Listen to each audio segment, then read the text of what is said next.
I'm Ben Weingarten. I'm Amber Duke. I'm Will Chamberlain. I'm Inez Stepman. And this is NatCon Squad, where common good and common sense meet. NatCon Squad is produced by the Edmund Burke Foundation, the home for national conservatism. Subscribe now on Apple Podcasts, Stitcher, Spotify, YouTube, or wherever you get your podcasts. As always, we've got a diverse and provocative array of topics to cover this week. I will kick us off by talking about the Biden-Harris administration's proposals for modifications to the Supreme Court. Amber will discuss Kamala's travails in her first week on the campaign trail. Will talk a bit about the childless cat ladies controversy regarding J.D. Vance, or contrived controversy. And last but not least, Inez will take us home by talking a bit about the Olympics and the shameful displays that we've seen at the Olympics thus far. So with that, I guess I'll take the executive privilege and turn it over to myself to talk a little bit about what Joe Biden and Kamala Harris have proposed with respect to the Supreme Court. It's essentially a tripartite plan that the Biden-Harris administration has put out there to the public. Joe Biden wrote about this in the Washington Post and essentially said that the Supreme Court, and this is a direct quote, "What's happening now is not normal at the Supreme Court, and it undermines the public's confidence in the court's decisions, including those impacting personal freedoms." The backdrop to that being the ruling on presidential immunity, the past Dobbs ruling, and other rulings that the left loathes. And so Joe Biden has proposed, again, a tripartite set of changes to the court, one of which is term limits, imposing 18-year term limits on Supreme Court justices. Ironically, given this comes from a president who has spent 50 years in Washington, D.C. It also calls on eliminating presidential immunity contra the Supreme Court's decision during the last term for alleged criminal acts during one's presidency, so potentially eviscerating the presidency. And then last but not least, calls for the imposition of a code of conduct. This stems from the contrived, quote unquote, ethics controversy that the left has leveled at Supreme Court justices, namely including Clarence Thomas and Justice Alito as well, while of course being completely silent on real and clear conflicts of interest and serious ethical concerns, for example, regarding the late Justice Ruth Bader Ginsburg. So I want to turn it over to the group to talk about, I guess, probably a couple questions worth addressing.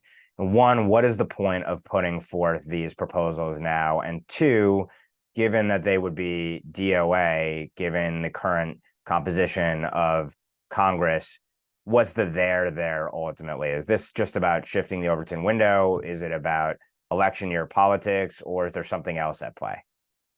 Yeah, I'm actually really curious as to what people think about the second question of how this plays politically, because I don't see a clear upside for talking about this.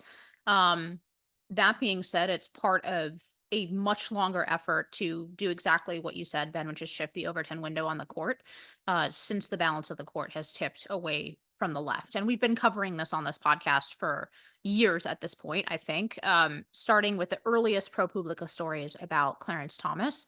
This was not an accident. It's a building. It's meant to create, as we've talked about multiple times, this impression, this background hum impression that there's something illegitimate or scandalous about this court, when in reality, all that's happened is there are more votes on the court for certain originalist views that the left doesn't like. This court is not more political than past courts. In many ways, it's less, in the sense that it is returning more issues to the political process. It's not more corrupt than past Supreme Courts. There's no evidence. None of these stories have panned out in any serious way about corruption.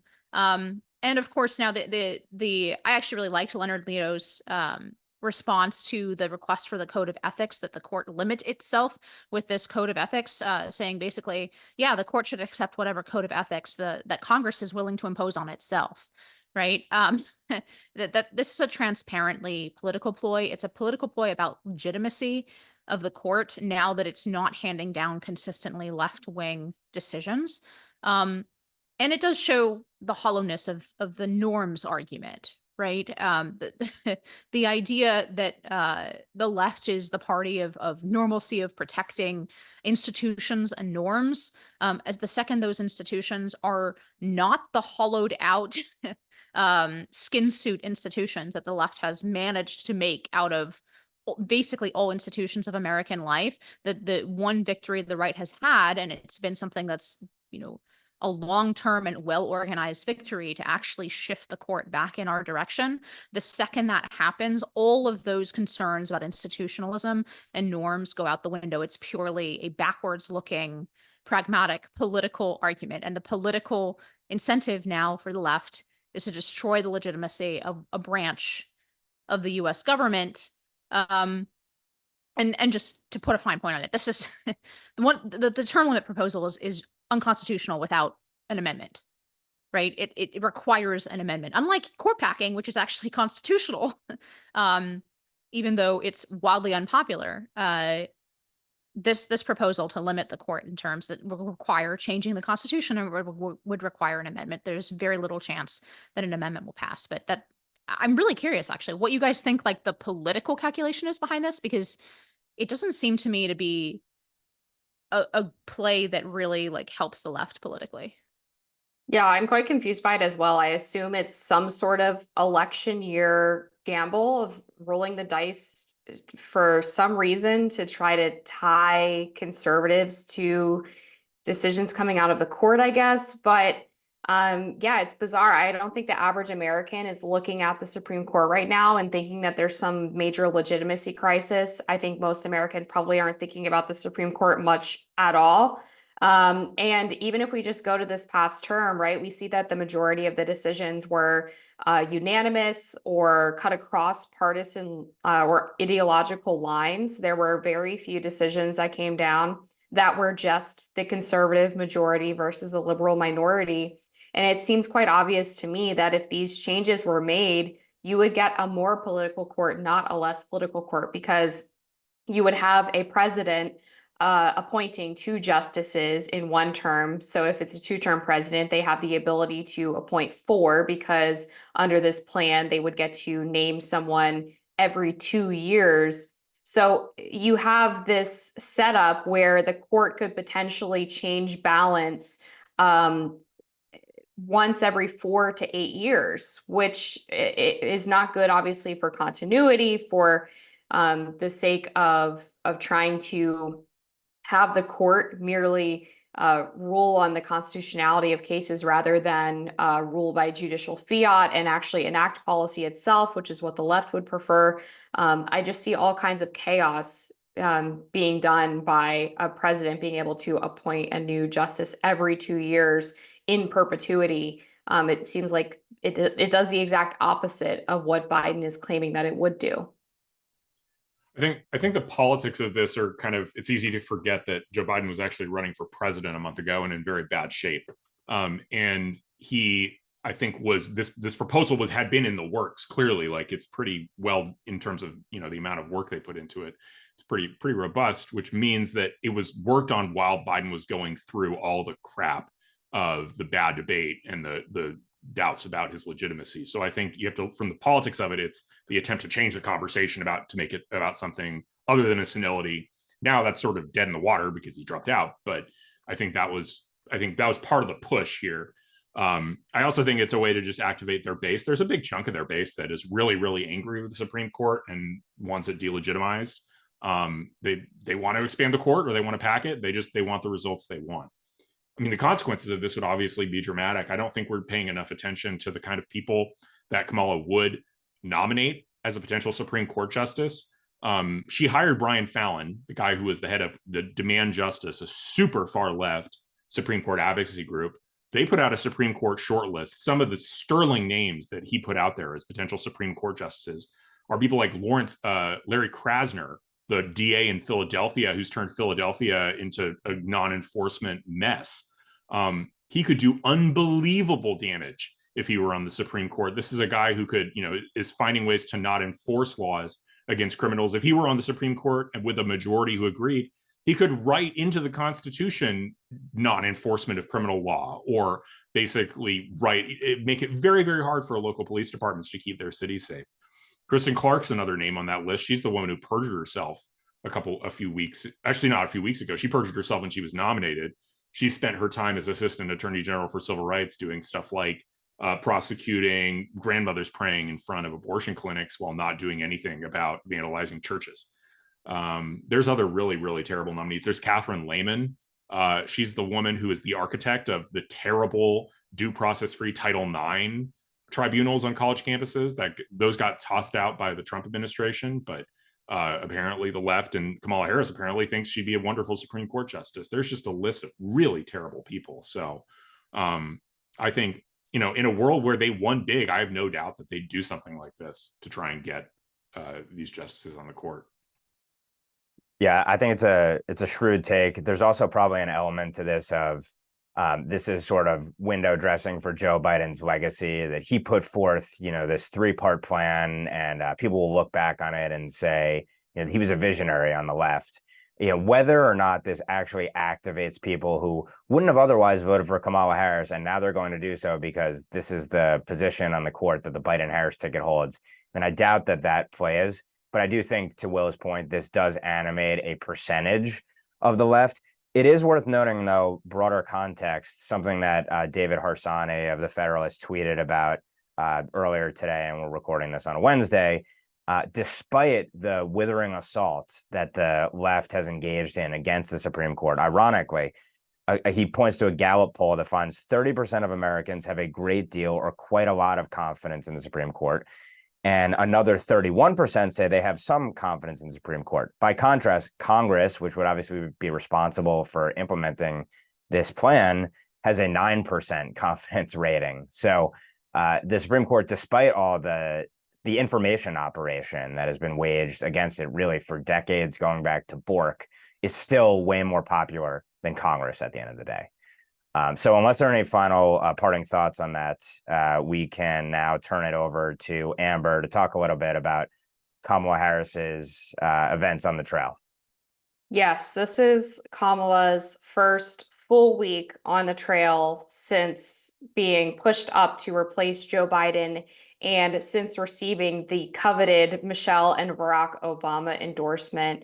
And clearly there's still very much a honeymoon phase going on. The media is completely in the tank for Kamala, doing all sorts of revisionist history about her record. She has not sat down for an unscripted interview to this point. She has really not done anything that's not on a teleprompter, including a much touted rally in Atlanta this week, which doubled as a Megan Thee Stallion concert, and not my, cup of tea when it comes to music, but apparently she's very popular. So I don't think it's shocking that people might turn out to see her in concert under the guise of going to a Kamala Harris rally. But based on everything I've seen, the supposed excitement and grassroots support for Kamala Harris is actually completely manufactured. Her team has been trying to turn her into the meme queen. She's the young alternative to Trump. But I don't think people outside of online left circles are really that thrilled about Kamala. I think they remember how terribly she performed in the 2020 Democratic primary.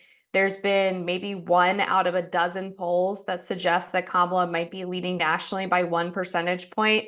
The rest still have Trump ahead, including in the swing states.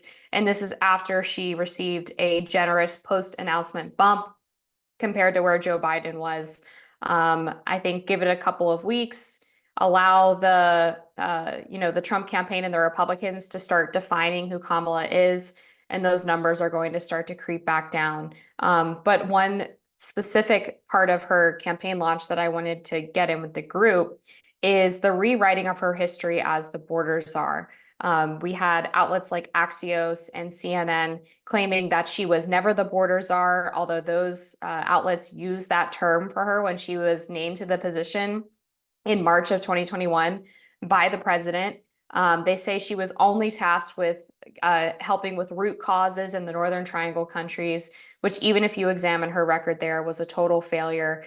This is a top 2 issue for voters, immigration. I find it stunning, actually, that they are leaning into this now with a new ad on immigration and trying to rewrite everything that she and the Biden administration did to open up the southern border. I don't know if it's full-blown political malpractice, but whoever is advising her on this, I think, is making a huge mistake. Yeah, I think the sort of interesting thing about this candidacy is going to be not Kamala Harris herself, who we all know, or anyone who knows, has watched her for longer. She's obviously terrible, both on the positioning in terms of being a very progressive senator, and performance in the Biden administration as VP, versus the power of the Democratic machine and the media. I don't think this race is going to be, I do think this race is going to be close, but I don't think it's going to be close because of fake meme magic for Kamala. It's going to be close because there is a democratic institutional machine with everything from voting rules to complete Pravda-esque control of the media, that is going to come into play for every Democratic candidate. And make no mistake, if Joe had stuck around, all of that like division in the elite ranks of the Democratic Party would have eventually been resolved, and then we would have seen the same Pravda-esque reversal of the media scrutiny on Joe Biden's age and so on, and we would have seen the marching drumbeat of whatever, the Dem strategists thought was the best way to deal with that problem for voters, right? So it's that machine versus Trump. And I always think that and the underlying, reality of a divided country, I think that's always a close election. I never thought this was going to be a blowout for Trump, and even with Biden, and I don't think it's going to be a blowout for either one of these candidates.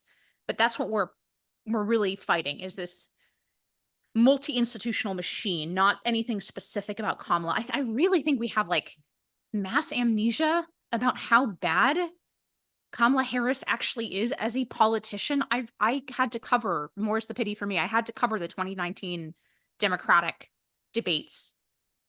She's terrible. People don't like her. Even an audience that finds her progressive record as something to tout rather than a liability. And I do think that it's a liability, the way that Amber said. But even in a Democratic primary where that's not a liability, it's a strength. Immediately, as soon as she was put in front of voters with media hype, just like this, for different reasons, because she was, had the right race and the right sex, and so there was a big excitement. She was considered a top tier candidate in that election. That immediately dissipated, as soon as she actually got in front of voters and started to campaign and debate. Now, the only thing that she has going for her besides that machine, which would come into play with any Democrat, the only thing she has going for her, and I think Sagar Enjeti is right about this, he has a tweet about this today, there's only just under 100 days until the election.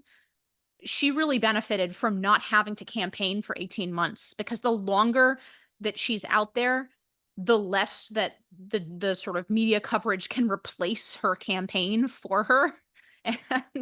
And the more she's actually going to, not be able to avoid speaking in front of actual voters who will then remember that this is the Kamala Harris that the entire Democratic Party thought was such a bad candidate, that they, until Joe literally froze up in the debate for 5 minutes, they still wanted to go with Joe Biden over Kamala Harris. So I don't think they were wrong. I don't think primary voters in 2019 were wrong to completely dismiss Kamala.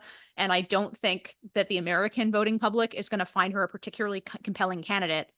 If this is going to be a difficult race, it's not going to be about the qualities of Kamala Harris. It's going to be about all the things that the Democratic media, deep state, administrative state machine, all of that, the regime is able to muster. And they would have done that against Trump, no matter who, filled in the line on the Democratic candidate side.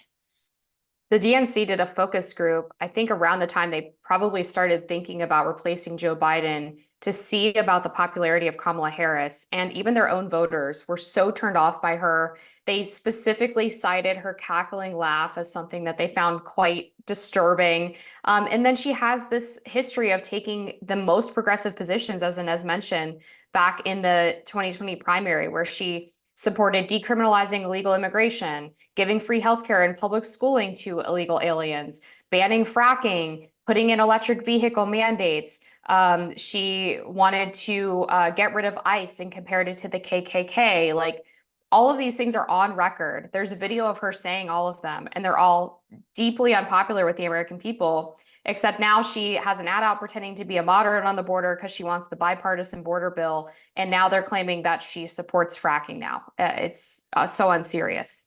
That's why I think one of the things that ought to be hammered home is that while I think ultimately she is power hungry at the end of the day, and she doesn't really care how she obtains the power. But the fact that the question that should be posed is, were you lying now then, or are you lying now about fracking?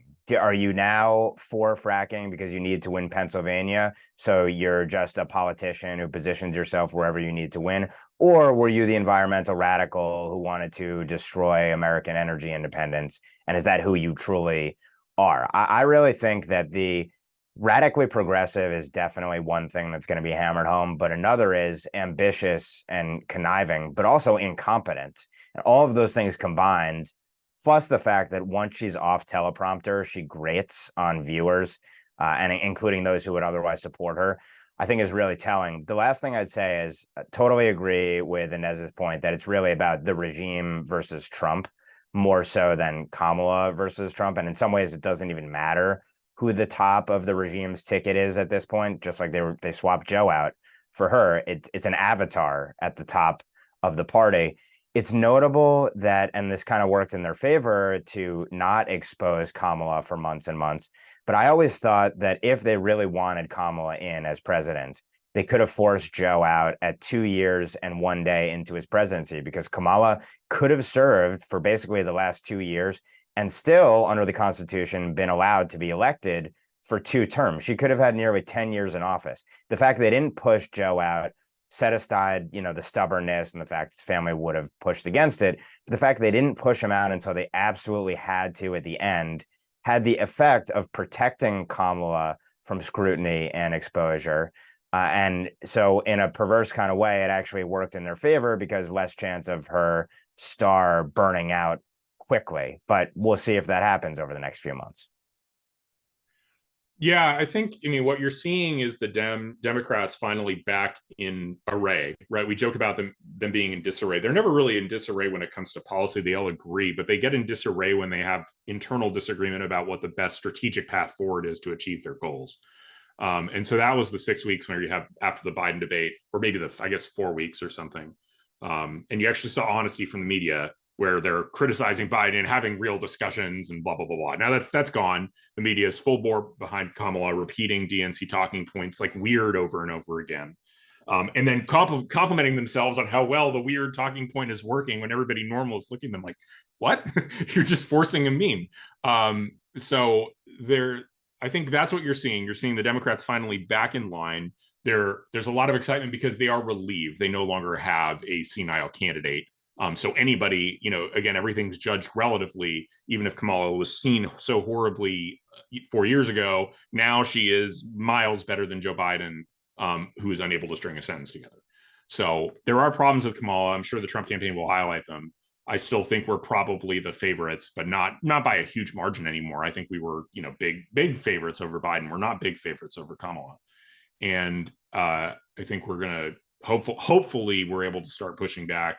But, honestly, obviously, like when the Democrat full PR machine is in line, this is what happens. You get a boost. So on that note, let's go right back to you, Will, to talk a little bit about the childless cat lady's so-called controversy. Right. Well, it's a controversy that I actually might have started this. I'm not sure when I tweeted out, I think on the day that Kamala was announced as, when Biden pulled out and Kamala announced her candidacy, that one under-discussed reason, no longer under-discussed, but one under-discussed reason that Kamala shouldn't be president is that she had no children. And then pretty quickly after that, I got jumped on, but also JD had got jumped on for comments he had made on Tucker Carlson about how the country was effectively run by childless cat ladies. And then JD also has done a lot of advocacy over the course of years to say that generally our country should be much more pro-child. And that it's actually a problem that our leadership class, there are so few people with children among our leadership class, which is I think my idea, or the idea behind my tweet, is probably something that was inspired by the way JD has talked about this in the past. Like I've listened to him before and think he's basically right. As for my tweet, which pissed off everybody and their mother, apparently, my point was twofold. One is that I think it's important for presidents to have a stake in the future, and then second, I think it's actually important for presidents to have the concrete experience of having been a parent to children, and not just. The reason I didn't think Kamala qualified, despite the fact that she became a step parent to Doug Emhoff's two kids, is that when she became a step parent, they were 20 and 15. So one's already a full-grown adult and the other's about to be an adult. It's not the same experience of actually raising a child yourself. I'm actually getting emails from people, like I got a reporter emailing me today about this, being like, you said it's because she doesn't have biological children. And I'm like, no, that's not true. You could easily just as well adopt a child and get the requisite experience, have the meaningful stake in the future, if you raise them. But I don't think Kamala qualifies. That said, I think much of this is, it's all part of this attempt to start going after JD Vance more generally, to call him weird. And it's very interesting that, after 4 years of lawfare against President Trump and managing to secure, guilty verdicts at trial against the guy and all the different stuff they've managed to do to him, the Democrats have decided that their best attack line is to call, Republicans who are married with children weird, and go hard into the idea that it's actually like good to have a leader who doesn't, hasn't had children. I think ultimately, lived experience has some truth with it. Like, you can't empathize with everything particularly well. This is the best argument that people have for broader representation of all sorts, is that you actually want people to have different concrete experiences in their life and have those experiences represented in government. But if there's a single experience that is very important to the broader health of a broader society, it would be raising children, because that's what a lot of your constituents should be doing. And those are the people who are going to push the society forward more broadly. So I'm pro the idea that a leader should have the concrete experience of raising kids. And it's not like, I wouldn't say it's absolutely disqualifying, but I think it's a good thing. And I'll leave that open to you guys to talk about what you think. I guess I have mostly agreement and partial disagreement with Will on the specific qualities for a leader. I think there are just too many counterexamples, and I know Will has had George Washington thrown in his face like way too much. But I actually think that is a type that's more representative in the great men of history than we want to admit, especially those of us who are social conservatives and big fans of the sort of the stabilizing force of the family unit. The truth is that most of our presidents have either not had families, or they've been done raising their families, or they have not been, frankly, good fathers, right? Most of our presidents have not. There's certain jobs that are demanding in a way that is not compatible with real investment in family. And we see that conversation all the time with regard to women, because it is more biologically relevant often when children are young, especially for women. But I think it also applies to men in some extent, and at the extreme. And so I do think that's why, I mean, part of the problem that JD Vance is pointing to, which I think is a very true one, is childless people have a lot more time to invest in politics, right? They become more activists. And so we do end up seeing more of them in the political class, and also not just in our modern sort of degenerate way, but in history. We see more great men of history who either do not have children, or have children into the Andrew Tate way, which is to say, the Genghis Khan way, right? Which is that they have a lot of children, but they have no investment in them. And so bracket that aside, I think it's sort of an interesting discussion about the qualities of leadership and necessary for those kinds of jobs. But what JD Vance was really pointing to is something that the first question should not be, is it offensive? The question should be, is it true? And I think it's pretty undeniable that it is true. If you look at the numbers, basically married men, unmarried men, and married women are all, to varying degrees, within about 6 to 8% leaning Republican as voters. And that unmarried women, now this doesn't track perfectly with childless and not childless, as we know, But I think this is what he was pointing to. Unmarried women go 68 to 70% for the Democratic Party. So it's an archetype for a reason. And we see all of those examples, like Nina Jankowicz or whoever else, of a particular kind of feminized activism, a particular kind of displaced, sort of quote unquote empathetic perspective in politics. And I think JD Vance is right to observe that as a major force in our politics. And in fact, the underlying gap between men and women in voting patterns that gets cited all the time, and we're just constantly talking about, how can Republicans improve with women? How can Republicans improve with women? Republicans don't have a problem with women voters. They have a problem with unmarried female voters. And correspondingly and increasingly, the Democratic Party has a problem with male voters. And so I don't know why we don't turn this around, frankly, on the left and talk about the fact that even though Joe Biden got pretty close to splitting the male vote, it was 52-48, I believe, in 2020, that only 38 or 39% of men are polling currently for Kamala Harris. That's a huge gender gap, right? And it probably has a lot to do not just with the overt hostile rhetoric, which you don't see similar blanket coverage about the just endless numbers of examples that one could point to of Democratic leadership talking disparagingly about masculinity and about men, in particular about white men, right? That we're not supposed to have a sort of sit down and brouhaha in the media about whether or not they can shore up their percentage of the male vote.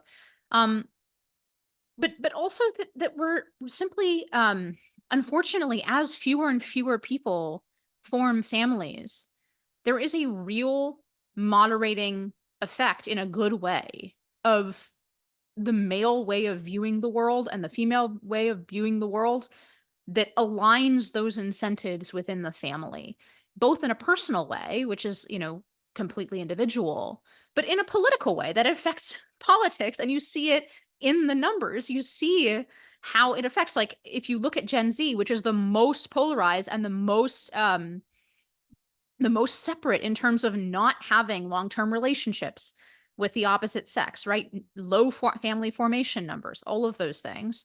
You see men going into the right in sometimes an unproductive way, right? In an extreme way. And then you have women who, absent aligning their interests with the men in their lives, become this childless cat lady archetype where they're extremely liberal, extremely aggressive in politics, and have that particular flavor of politics as well that is much more focused on who's offended by what, much more focused on conformity policing, much more focused on a frankly like female dominated way of conducting politics.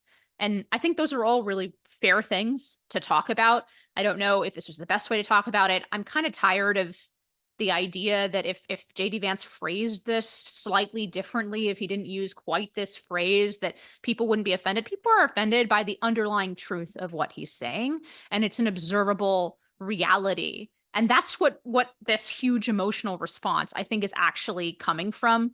I just don't think he would have been able to save himself in any way while still making the true point that he was making in the larger remarks by slightly tweaking the language.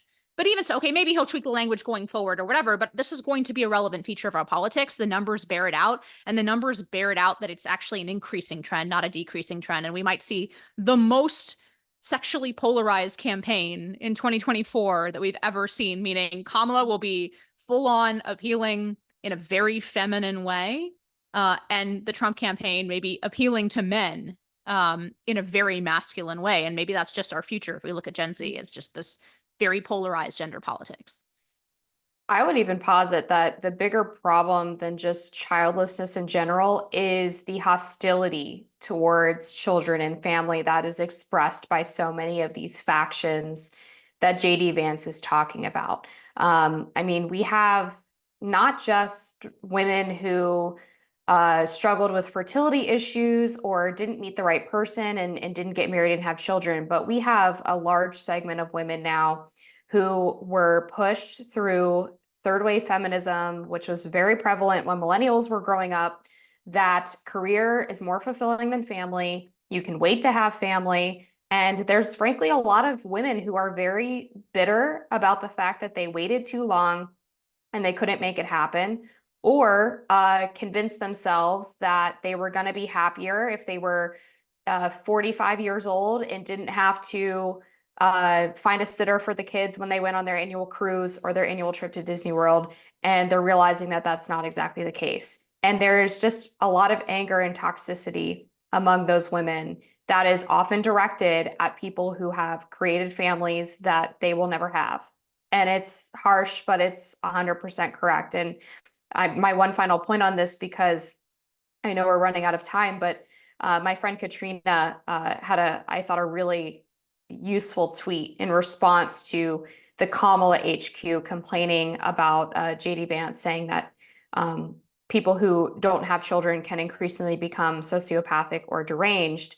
And she said, he says here that a leadership class and country with fewer children will be increasingly sociopathic. Of course, everyone saw this play out during the COVID lockdowns. Children suffered, many parents protested, Dems and their foot soldiers laughed and went on vacation. It is easier for people without children to minimize or misunderstand their needs, and that group was large enough to be a political force when it mattered. And that is 100% what we saw, right? We saw that children were brushed aside as resilient, they would be fine, they would bounce back from all of these issues. The more important thing was the adults. And still so many people on the left have refused to grapple with the long-term consequences for future adults, our current group of children in this country will have to face because of their policy making during COVID.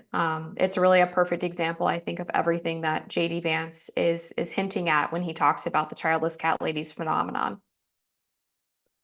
I think you all have covered this very comprehensively. So the one comment that I would make is there's probably no way to broach this issue without offending some percentage of the populace. It's the nature of the dispute. But I have to imagine that those on the left would be laughing about the fact that we are actually grappling with this issue on the merits and talking about, how does being a parent change one's outlook on life, or what kind of vested interest do they have in the country when they have offspring?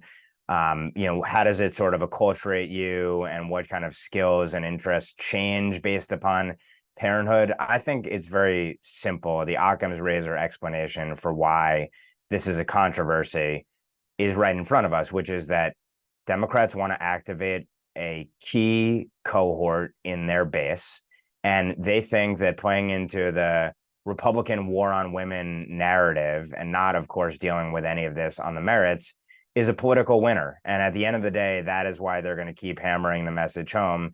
To the extent they stop hammering it, it's because they'll realize that it isn't working and it isn't winning over people.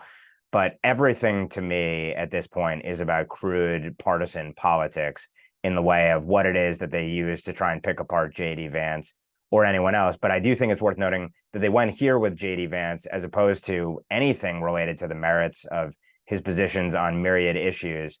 Leaning into this and then the weirdness speaks to a weakness, I think, on their side. So on that note, let's go back to Inez to talk a little bit about the Olympics.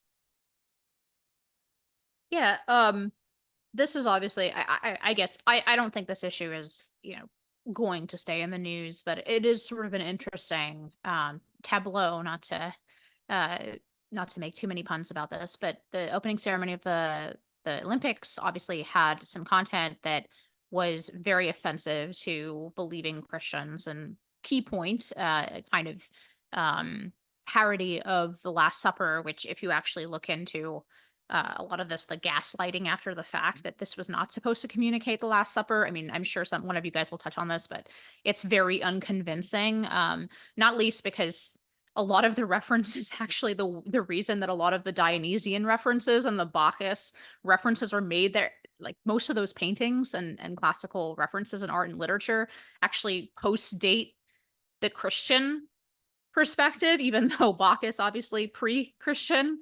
But the references that a lot of these people are making are post-Christian and are actually references themselves to the Last Supper tableau.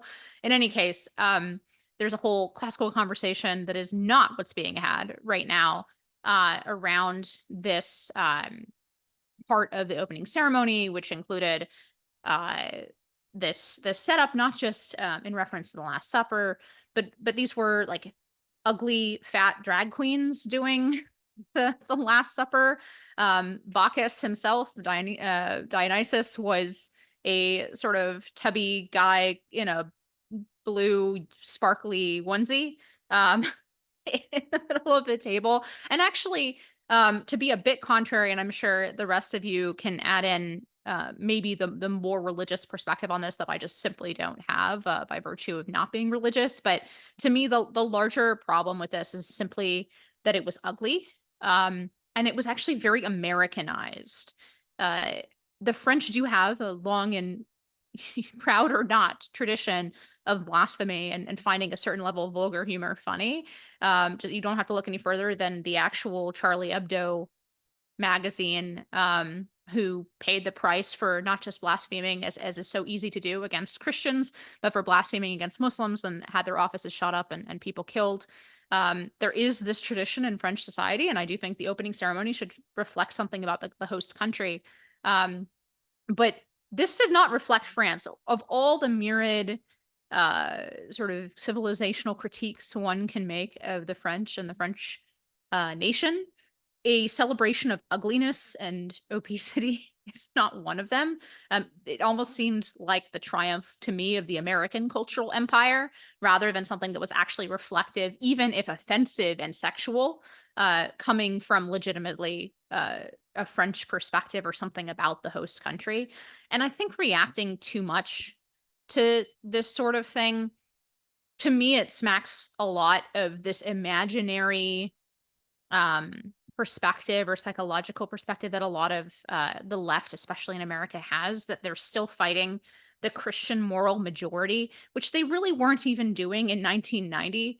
But the idea that in 2024, this is scandalous or in any way actually challenges the norms of the elites that are watching. No, like, quote unquote, the man claps along with this stuff. It's very banal and very unshocking, right?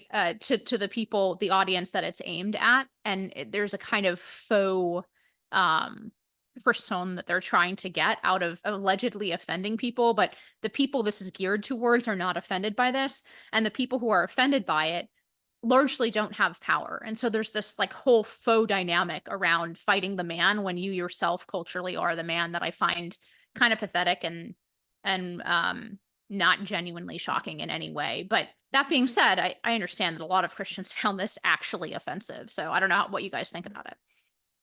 Yeah, I suppose I just felt it was par for the course at this point. Like, it was not surprising. I, like you, expected the French to do something perhaps distasteful and raunchy, but also ugly, and mocking Christianity was an unfortunate addendum to that. And then the gaslighting follow it. Like, they admitted in their initial response to the offense that was taken that the artist who put this together, just used quite loosely, I assume, was inspired by the Last Supper, and then in a follow-up claimed that it was actually about the Feast of Dionysus, and removed all reference to the Last Supper entirely. So they have engaged in the same revisionist history as the Kamala campaign is on her stances on the border and fracking. And then, separately throughout the Olympics, there have been several incidences of female athletes who have allegedly failed the testosterone test in the past being allowed to compete, including one in boxing, which is just straight up, of course, like mano-a-mano physical fight. Probably the worst example of a sport where you could have someone who is above the hormonal threshold competing against a woman who is not. There's also some speculation that this person actually has XY chromosomes as well. There were several soccer players who were accused of failing past gender tests. And so there's just this complete display of how degraded countries like France in Europe have become, and how like America in many ways, Inez said, they have become, that is disappointing and gross, but again, not surprising. So it's hard for me to be too outraged or upset about it, because Christianity is mocked so frequently in pop culture and in these cultural moments. Maybe I should be angrier, and maybe it would happen less if I were. But I viewed the whole thing as sort of pathetic and sad, and just like they were trying too hard. And whenever people do things like this in response to Christianity, especially people who loudly protest that they're, atheist or what have you, it's like, well, you wouldn't feel the need to mock so viciously if you didn't think that there was real power in our religion. And so I don't know. That's about where I wrap it up. But yeah, I don't have any like large thesis or conclusion here, but just to say that it's hard to get mad anymore, because it's expected. Yeah, it was gross. It was super gross. I'm not even religious. I found it deeply offensive. I think I have a weird view, which is I like to see religions be able to like stay together and be true to themselves. I think they represent a continuous tradition of belief for a long time, and it's really cruddy when they're unable to be strong. I don't think. I mean, I think this reflects just generally. I mean, I think Inez's take is right that it reflects a kind of an Americanization of French culture, which is itself kind of sad. But also it's the fact that I just don't think that these people really, there's nothing self-sustaining about this. I mean, it was a celebration of perversion. I don't know another better word for it. I know that offends people, but perversion. It was just a wild celebration of that. And I thought to myself, I don't see this country sustaining itself in the long term. I think Islam's going to take it over. I think if this is what they're selling the people of France, there's nothing to believe in here. There's nothing to hold on to. So and then the second thought is, would it even be so bad if Islam took over? Because the Islamists certainly wouldn't tolerate this. It would, they'd shut it down. I mean, if this is all what France is going to be left to, really, gosh, I mean, you want France to be a Catholic country again, but whatever this is, it's gross. Yeah, this is right up there with piss Christ in the way of horrific displays. And of course, many have noted the double standards and the acceptance of this. But if you were to blaspheme in the views of millions or billions of Muslims, there would be no chance that it would be on display during this Olympic ceremony. But I kind of view this as part and parcel of the Olympics being, as sort of an institution, the United Nations of sporting events, essentially. So this would be exactly what you would expect from the sort of globalist institution in sports par excellence. Also, as a grumpy American about this, I mean, I loathe most of the sports that are captured in the Olympics, in addition to the fact that it creates this sort of false equivalency between all of these countries. And then every time, no matter who hosts, it seems, whether it's in China, where you have the Chinese Communist Party with their propaganda, or here, where you have the post-Western propaganda, whether you consider it French or American imported or otherwise, you have politics, of course, and left-wing ideology injected into every single aspect of it in sport, which, of course, sport being the one place where merit is supposed to be the only thing that counts and the sole focus, winning or losing, who is exceptional at their craft. And that's one of the reasons why, of course, they have to attack sports, because it is an institution that by its nature is insulated from the left-wing worldview. So I find the Olympics, as a general matter, to be grating and usually not enjoyable. But when you inject the politics into it on top of it, it becomes just an unwatchable exercise. And I probably won't be watching 1 minute of it. Yeah, I'm glad that Ben brought up 1987's Piss Christ, which was famously, by the way, funded by the federal government in grants inserting the crucifix into urine upside down, right? If you want to know what real transgression is, imagine what would happen to the person who put an icon, and I use that word advisedly, an icon of George Floyd or the pride flag in a cup of urine upside down. That would be a real transgressive artistic act, in my opinion. Anyway, I know we were wrap up the segment. So on that note, we'll go to parting shots, and to avoid any awkward pause, I'll kick us off by talking briefly about two wildly divergent issues. The first is Kamala Harris gave an address after her meeting with Benjamin Netanyahu last week, where effectively this seemed like how a president would be talking about meeting with a foreign leader, except the foreign leader wasn't there to be able to provide his own perspective or rebuttal. And I think Harris laid out a continuation, if not an acceleration, of the Biden-Harris and really the Obama-Biden Iran first agenda, where, after basically going through some perfunctory remarks about U.S. support for Israel's right to defend itself and opposition to a barbaric Hamas, and she didn't use the word barbaric, then she basically turned to the fact that we can't ignore the suffering in Gaza, and that there have been too many civilian deaths, that there's famine, a whole slew of talking points that are totally disproven by the actual conduct that Israel's engaged in.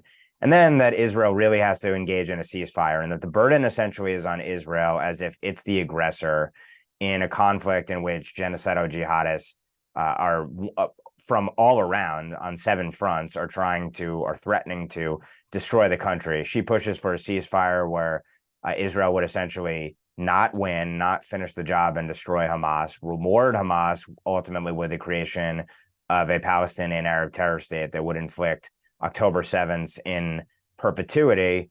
And it's no surprise then that almost immediately after, you had Hezbollah engage in a strike, killing 12 children in northern Israel, Druze citizens of Israel. And then you had Israel respond, and this maybe will be something that we'll talk about next week, but by taking out Hezbollah as number 2, a man who has the blood of hundreds of Americans on his hands as a key player responsible for the 1983 Beirut barracks bombings, killed 241 U.S. troops and injured well over 100 others, and then took out Hamas's number 1 political leader in sort of stunning assassinations, operations that probably sent a chill down the spine of Iran's malacracy and others. Now, I still think, and I've argued this from the start, that Israel is still stuck in a paradigm of Biden-Harris's creation, where Iran or its proxies attack, and then Israel is only allowed to essentially take out the military leaders or the jihadist leaders who are responsible for executing those attacks, not actually engaging in disproportionate responses that actually will serve to deter, if not substantially defeat, the enemies that it faces. But I do think, by the same token, we can see these Israeli responses as shots across the bow of a future Harris administration, and certainly the Biden-Harris administration, that Israel is going to defend itself. Nevertheless, to me, the line that sticks with me, and this really flows straight from Barack Obama down to Kamala Harris, and including Barack Obama's comments after October 7th, Kamala Harris has said before, and she said again, that the war in Gaza is not a binary issue. That illustrates perfectly the left-wing, progressive, globalist, internationalist view of foreign policy. And that is what would be reflected in a Harris presidency. Separately, one other issue, again, maybe we'll talk about it next week. I'm sure you guys all saw this galling settlement that the DOJ came to with Peter Strzok and Lisa Page for collectively over $2 million. Some of the key folks who work to sabotage, subvert, and undermine the Trump presidency vis-a-vis Russiagate and beyond get rewarded essentially for their efforts with a more than $2 million payday. It's sickening, but it shows the regime always protects its own. They always land on their feet. I imagine we'll probably see Kim Cheadle wind up with a nice contributorship at some mainstream news network to come as well, in a similar phenomenon.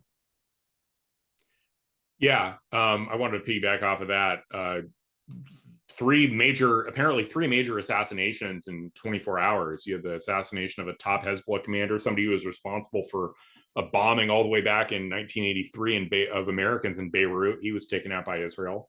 Ismail Haniyeh, the head of Hamas, taken out in Tehran. He was there for the inauguration of the Iranian president. And while he's, staying overnight, he gets taken out by an Israeli bomb. And then we're seeing news that there was another assassination, I believe, in Syria of a major IRGC commander. So you got 3 assassinations in 24 hours. Israel's not playing around. I'm seeing plenty of memes about the Godfather and settling all family business. Good.